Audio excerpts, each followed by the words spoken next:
আসন্ন শারদীয় দুর্গা পূজা উপলক্ষে খাগড়াছড়ি জেলার গুইমারা রিজিয়নের পক্ষ থেকে সিন্দুকছড়ি জোনের মাধ্যমে গুইমারা ও মানিকছড়ি উপজেলার বিভিন্ন পূজা মণ্ডপে নগদ অর্থ অনুদান প্রদান করেছে বাংলাদেশ সেনাবাহিনী।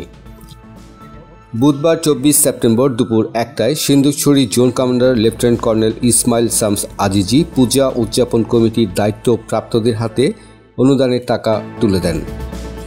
পূজার সার্বিক নিরাপত্তা ও শান্তিপূর্ণ পরিবেশ নিশ্চিত করতে একটি বিশেষ মনিটরিং টিম গঠন করা হয়েছে। 24 ঘন্টা পর্যবেক্ষণের পাশাপাশি প্রশাসনের সঙ্গে সমন্বয় করে অপ্রীতিকর ঘটনা এড়াতে জনসাধারণকেও সজাগ থাকার আহ্বান জানান জোন কমান্ডার।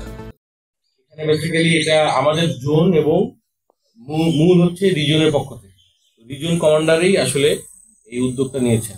ঠিক আছে, আমাদের সামর্থ্য খুব বেশি না, এর মধ্যে এই সম্পূর্ণ টাকাটা কিন্তু সরকারের না, এটা সেনাবাহিনীর পক্ষ থেকে আসলে দেওয়া হলো। ঠিক আছে, যাতে এলাকাবাসী বা আমাদের সনাতন ধর্মাবলম্বী যারা আছে তারা।